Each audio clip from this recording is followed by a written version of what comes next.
ang gihisgutan sa unang pagbasa nga gituman gid ni sa unang mga katawhan sa Israel matud pa ni Moises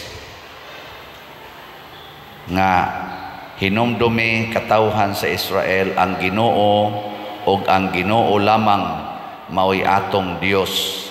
Higugmaa ang Ginoo nga inyong Dios sa tibuok ninyong kasing-kasing, kalag ug kusog.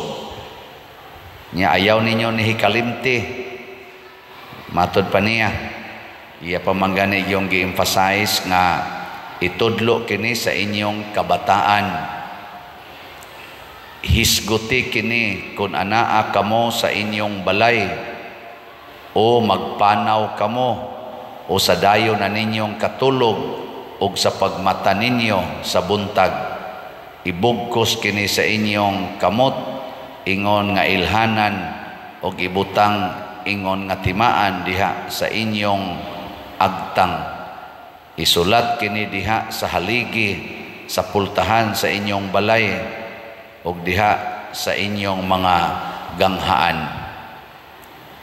Mao ni ilang gibuhat sa una sa inyong paminaw. Mas maayo sa ning gamito nato karon. Kana bang maglakaw-lakaw mo nakabaligtos ni sa inyong agtang, higugmaa ang Dios, labaw sa tanan, sa tibuok mong kasing-kasing, kalag ug kusog. Nya ipamutang na ninyo ngadto sa inyong mga haligi, mga pultahan, unya inigdayong katog, ingno na sa ninyo inyong anak o ang inyong tupad og katog. Higugmaa gid ang Dios ha sa tibuok mong kusog, kalag sa to. Limot na manoong ko. Kasing-kasing. Ana, ninduta ka no kung ang mga bata ba magtubo nga pirmi ginang naa silang hunahuna. Higugmaa ang Ginoo sa tibuok mong kasing-kasing, kalag ug kusog. Pagka ninduta gyud ka nya mamemorize gina nila ba. Pero si Jesus pag abot na niya iya ning gipunan the greatest commandment. Mao bitang ipahinumdom gini kanunay the greatest commandment. Ug unsa man na higugmaa ang Ginoo sa tibuok mong hunahuna, sa tibuok mong kasing-kasing, kalag ug kusog. Nya dayon matud pa niya ang ikaduha, higugmaa ang imong isig katawo sama sa imong kaugalingon. Kini tingali mo'y atong isigi og hisgot, isigig pahinumdom. Nya kamo mga ginikanan, mao ni ang inyong himuon. Nya mga katikista, mausad ni ang atong itudlo sa mga bata. Mga bata dias gawas, mura na mga gansiyang. Tudloi gina sila, pamemorize gina kanunay, unsa may the greatest commandment of God. Ikaw na ba? Kamu ko na isulti. Unsa to the greatest commandment of God? Higugmaa ang Ginoo nga imong Dios sa tibuok mong huna-huna, kasing-kasing, kalag og kusog, og higugmaa ang imong isig katawo sama sa imong kaugalingon.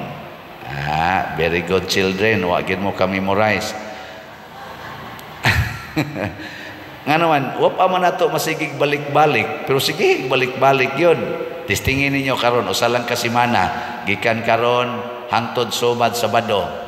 Nga kanag yung mahisgutan gini ninyo ba sa inyong mga anak, sa inyong kaubas balay, nga inyo ning ibutang og papel, isuwat, or i-print, na uso naman ang print sa computer, i-print ninyo, ibutang sa pultahan, ibutang sa inyong mga bongbong. Ana, unsa ka? Nindota ka, no? Diri sa atong ebanghelyo, akarios ang atong kuan, kanios ang atong tubag sa Salmo. Tanawa, gihigugma ko ikaw o Ginoo akong kusog.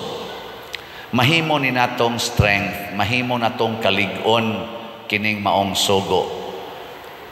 Kay kun nahibaw ta aning maong sugo niya magsigitag tuman ani ang Ginoo mukuyog nato. Diri sa atong ebanghelyo niingon si Kristo kay naaman to'y bata nga patulon niya, pagpatol nas bata di na sila ka papahawa sa di sila kaayo ba. Mao tong gidangat to siyang mga apostoles, ang iya sa mga apostoles wa sa gyud kapapahawa sa maong sakit, ningadto sila ni Hesus. Nya ningon si Hesus sa tiyang tubag dire, pagkawalay pagtuo og pagkasayop ninyo, magsigi na balang akog uban-uban ninyo, magpunay na lang kog pailob ninyo. Nganuman kay kadto nga wa sila kapapahawa sa yawa, ti mailhan nga wa sila'y pagtuo. Kay ang pagtuo di ay mga igsoon nga tinud-anay magsigi tagtuman ni adtong greatest commandment. Katubang higugmaa ang sa to ang Ginoo ikusgan sa tibuok mong hunahuna, tibuok mong kasing-kasing, kalag o kusog o higugmaa imong isig katawo sama sa imong kaugalingon. Ang nahitabo kay nahigugma man sila sa ilang kaugalingong katakos, ang ilarang kusog, ang ilarang gahom maoy ilang gigamit pagpapahawa sa yawa. Kay kanamang kung mahigugma ta, nakasuway na mong na-inlove mo, gilingi ay mong tupad na kasuway kang nahigugma ka. Wala. Unsa may mahitabo kung mahigugma kag usa ka tawo, murag gusto ka nga siya nay tag-iya nimo. Siya mo'y imong kanunay huna-hunaon, siya mo'y gipitik sa imong pagbati. Nya murag ididikit nimo niya ang tanan nimong mga efforts, tanan nimong paningkamot, dedicated na gyud ngadto niya, o gani itugyan pa nimo hastang imong kalag. Mao bitan ang daghang gapuyo-puyo karon kay they love each other. Nya ingnon dayon, ayaw mo anak kay madaot inyong kalag siya na may tag-iya sa akong lawas og kalag. Pangambak mo adto sa impierno. Kana bang kung ang imong gihigugma tinuod gina nimong gihigugma, siya nay manag-iya sa to pang imong hunahuna, ang imong kasing-kasing, imong kusog, tanan diha nimo ang makatag-iya na ang imong gihigugma. Tanawa ra gud ng inahan nga nahigugma o amahan nga nahigugma sa ilang anak. Unsa may mahitabo, tanan nilang paningkamot ang anak maoy tag-iya. Hastang ilang oras inighilak sa bata, bisag kaadlawon dako mumata gina sila kay ilang atimanon ang bata. Kasuway man na? Oh. Pero nasa mga animal nga mga ginikanan, ang bata di apastiyan gipatay na. Kay nga naman wa man mahigugma. Oh, nasa na. Pero nahigugma ka, oy, hasta imong kinabuhi. Tanawa ra ng ginikanan. Ingon kinahanglan jud ka mag bed rest, di ka maglihok-lihok kay batagak ning imong anak. Hala, higda gyud. Wag tang tanan mao na ni tag-iya kay nahigugma ko aning bata, gusto jud ko nga matawo ni siya, akong buhaton ang tanan.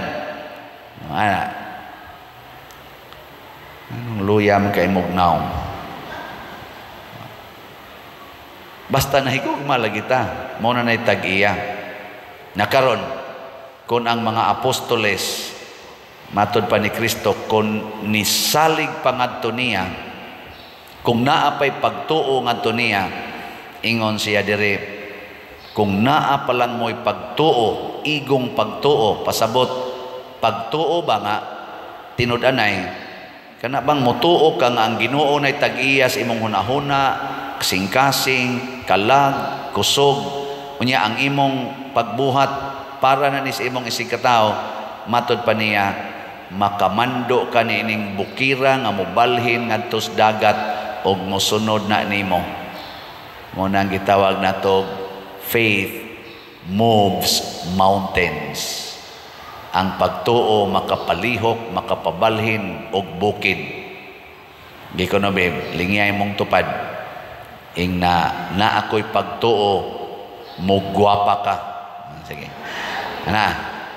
Wa na'y kinahanglan ka ng adto pakagparlor, na ako'y pagtuo mugwapa ka. Nya maingon sa siya, mugwapo ka. Mahitabo ka na. Mahitabo basta tinudanay imong pagtuo. Mo na ingos Kristo, magsige lang jud kog pailog ninyo. Ako nga naghatag ninyo sa maong gahom, ako ra gyapon mo imo perform, kay wa mo'y pagtuo sa akong gahom nga gihatag diha ninyo. Nabitay nang utanan nako, Father, sa kadaghan sa imong projects ba diha sa inyong parokya, wa ka ma-stress, wa ka ma-pressured. Inyong tanaw, saman, na-stress ko? Wa gyud. Nga naman. Ako man ang giisip nga projects Ginoo. Ang mag-uol man ko, giya sa kong patyon karon. Ay, sus, siya na mo pili og tao kinsa ipuli nako dire. Kung gusto niyang mapadayon ning project, napay mo ingon, Pader, dinhi na lang yung kasliluan sa dinhi sa San Vicente, kay mag-unsa na lang may kunwa ka. Kahilas ba yan ninyo? Wa manggay mo mamalit og slat, nga hapit ani nangagisi akong baba diri winali nga pamalit mo og slat, wa manggay mo na malit, niya mag-ingon-ingon pa, dinhi na lang ka. Storyahe. Ing na hinuon nga, Lord, dinhi na lang yun ka unta. Ilhon ka namo nga niya ka dinhi, og sundon ka namo. Kana, kayang Ginoo may tighatag, di mas padersiano? Di yun. Napamaganin ni komedyan ako, kay diha ba'y akong ka-appointment og pangaon ba, niya pag-abot nila, nagkagubot, kay nauna man kog abot, nagkagubot ang mga crew sa restaurant kay gasigig pa-picture nako. Nya nakakita day sila. Pagsuod nila, pastilan pa der sikata na gid ay nimo no. Sunan ka ani, nagpa-picture sila nimo. Nya ingon ditong usa pa der, giunsa nimo pag-handle ning sikat na kay ka. Nako, wara. Disown. Sige ra jud kog ingon, di ni ako para nis Ginoo. Mo nang di jud ko ma-stress. Nga magsigi kong tarong ani akong naong, hala na arabay magpa-picture, tarungon ko ni akong naong, pagwapuhon ko ni mag-unsa tayo tawagan na kanang magpa-facial ko. Kay sus daghan na bang magpa-picture na ko, tarungon ko ni akong gisulob, kinahanglang nindot. Pa-picture mo, bahalag wa ko'y panghilamos, hala, picture dia. Kay mo man ang kamatuoran, total, dili man ako'y inyong gipapicturan ang Ginoo man. Di ba? Hindi man mo mutuo.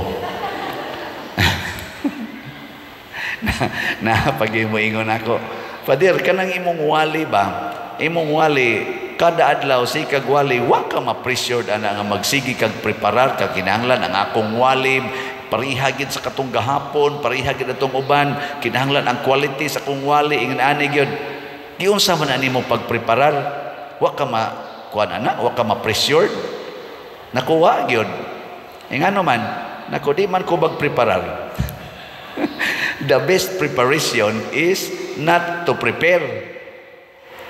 Ang samay akong gipreparar, ang akong kasing-kasing, akong huna-huna, ang akong kusog, akong ingnong Ginoo, Lord, ready nako, gamita ko, use my mind, use my heart, use my strength, use my mouth, og unsay akong isulti ani nila, og unsa say imong gustong isulti nako karon, kay buangon ra ba sa kay ko, pariha rami.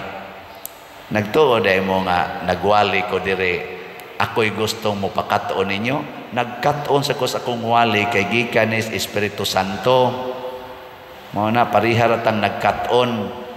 Inig-ingon ako nga pamalit mog slot, ako sa mo palit sa kog slots.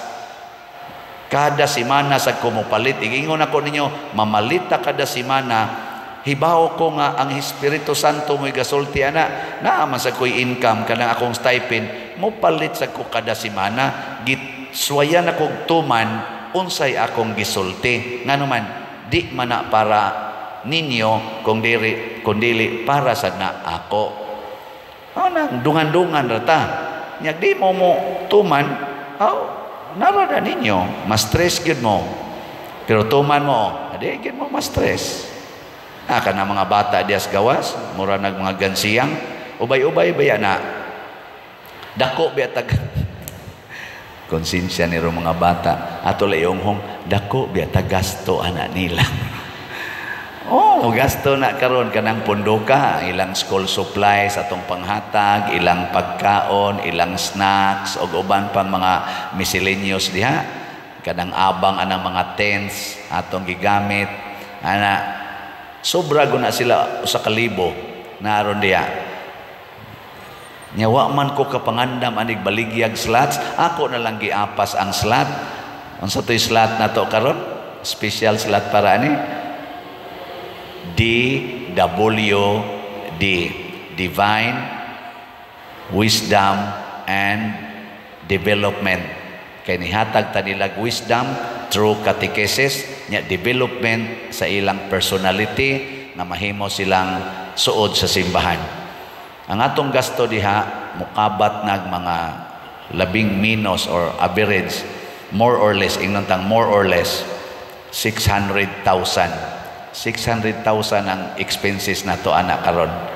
Nya maligya tag slots 100 per slot sa DWD, Divine Wisdom and Development. 6,000 ka DWD.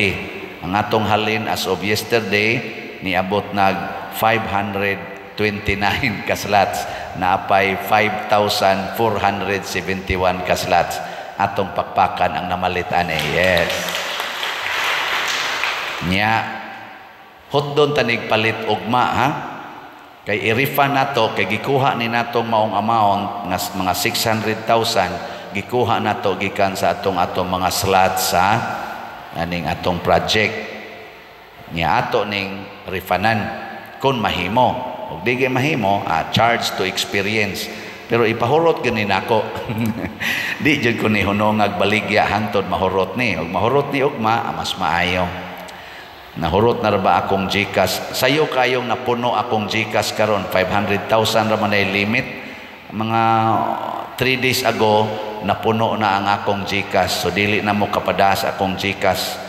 Ang atong available nga GCash karon mao ang kang Brad Luloy, Bernardo Jacobi, ato kunong i-flash naam na diha 0905-288-5131 nya ang kang Remedios Ocaba, ako aning atong sekretary 0955-763-2080. Mo ni ato mga GCash available karon ha. Diha lang ninyo ipadala. Ayaw mong padala sa atong ubang GCash kay mas scammer na sad na, mas scam na sad mo ana.